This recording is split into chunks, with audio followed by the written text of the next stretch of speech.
Hi guys, this is John Judd. Just wanted to show you something cool that I've been working on, and it involves this guy, Direct Wave. So over the time I've been using FL Studio, I just never gave this too much of a chance. I just had other things that I was interested in terms of plugins. So yeah, it just doesn't get a lot of love in general. You just never see too many tutorials, or just nobody's giving it love. So here was my ode to Direct Wave. So what I did was I decided to go out and record a whole bunch of household objects and also field recordings over the last couple of years, just little by little, and then edit them. I ended up with 1,300 samples and edited those, individually in Edison. Quite a laborious task, but I did it and ended up with a whole bunch of playable household instruments, which I thought is kind of a cool thing. So what I'm going to do is I'm going to play that track for you now. I will probably cut to some lame graphic because my computer just can't handle. It's an old one. I built this computer 7 years ago, and it's an i7-930. Still kicking. Here's the track.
So let me show you some of the instruments that we have. The first one is a Drano Bottle.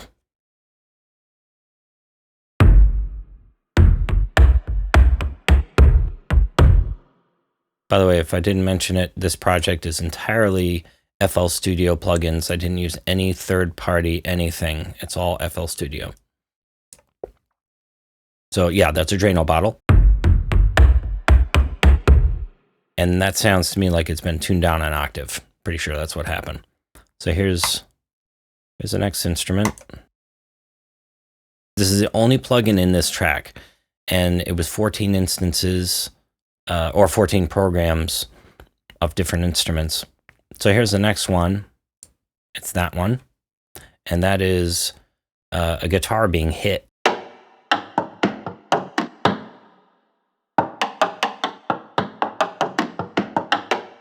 Kind of cool, pretty playable. Not sure if that one was tuned down an octave, but here's another guitar being hit. This is this one right here.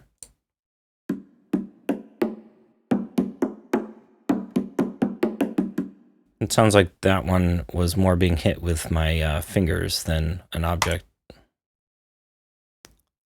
Okay, here's the next one.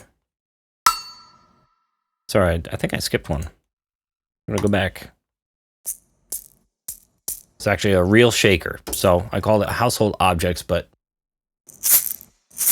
well, they're handmade. Whatever. That's a shaker. And listen to it. Listen, not perfectly recorded samples in this one instance. So even though they're not perfect, it's okay. You can still make music out of it. Next one.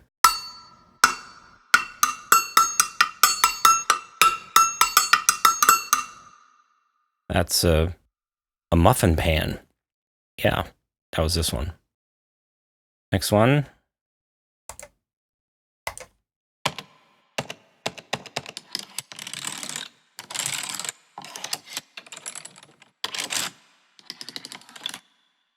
That's a keyboard, like a typing keyboard.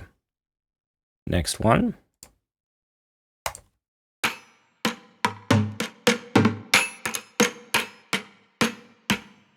So needless to say, that's a bucket. And the next one on the list is also a bucket. I've lost which MIDI channel I'm on. So I'm working with 2 screens here. So I have a whole bunch of other stuff I'm looking at on the other screen. I normally work with 2 screens. I never have it all jammed up in this location. This is a little dense for me. Not a fan of that. That's a bucket tuned down.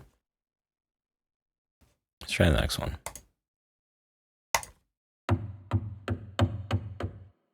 It's a mandolin being hit, but it's tuned down an octave. Probably know what that sound is. That's a mouse click.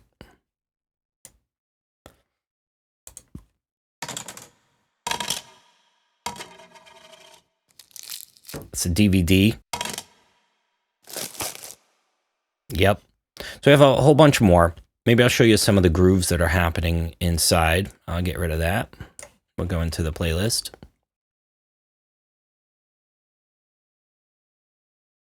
The first one, so you can hear this. So I use the Drano Bottle and some of these low guitar hits as kind of the stagnant percussion. Like the Drano Bottle right there is more of a kick drum.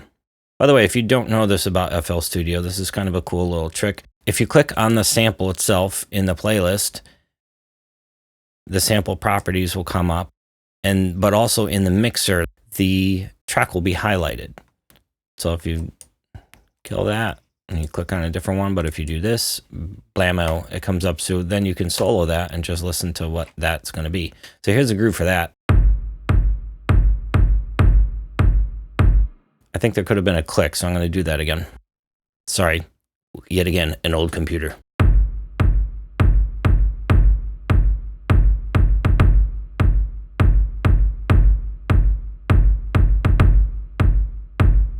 Okay, next thing.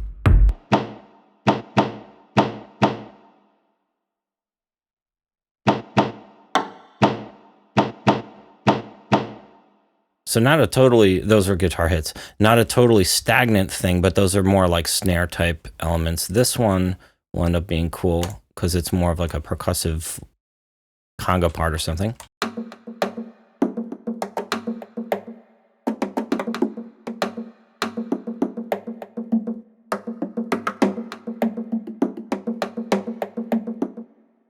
Shaker.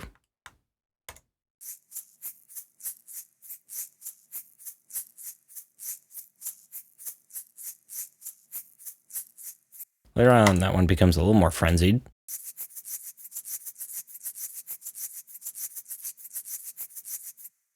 It's good. The Muffin Pan.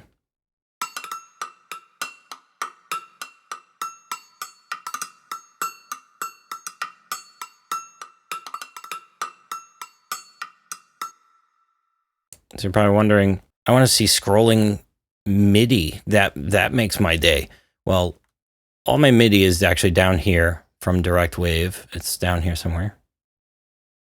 That's what I usually do in projects because I have an older computer. If you have an older dog of a computer, you can still make good music on it. It's you just have to, keep your projects organized and commit everything to audio. So I do have all the MIDI tracks down here. I've just printed all of them.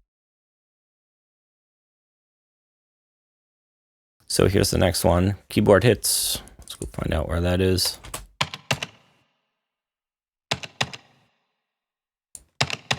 Pretty standard bucket. Let's go see what the bucket sounds like.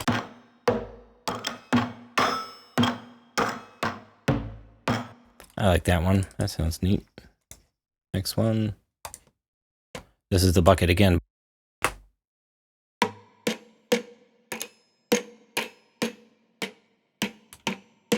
It's a little bit different. So that's what we have. If you're wondering what did I end up with totally over the course of the project? I had a Drano Bottle, guitar hits, more guitar hits, a shaker, a Muffin Pan, keyboard hits, a bucket, which probably was an octave tuned down, another bucket hit, mandolin hits, a mouse roll, DVD hits, a triangle vase. Yeah, because that's its official name. It's a triangle vase. Keyboard. That's keyboard, like typing keyboard again. I have a bread pan in there. I've crushed soda. Actually, let's go see what that one sounds like. That could be cool. Yeah, that's cool.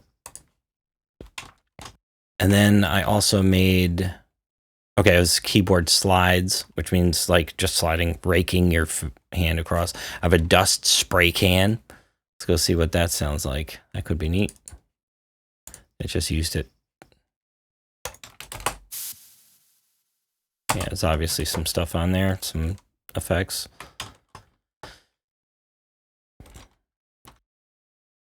And the thing I tried to figure out is how do I make cymbal hits with, you know, without creating something in a synth and with not having a cymbal.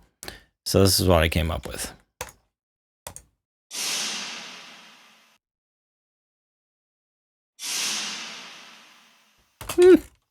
Not too bad. And I made some swells as well. Let's go find out where this one is.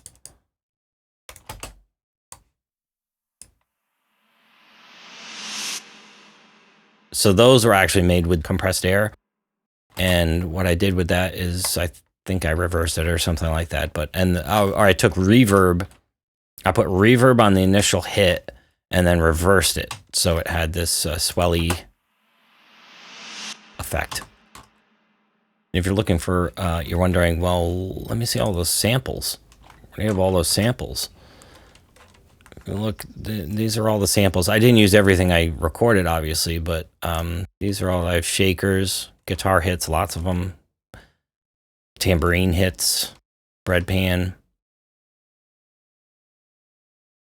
a tambourine that has calf skin on it.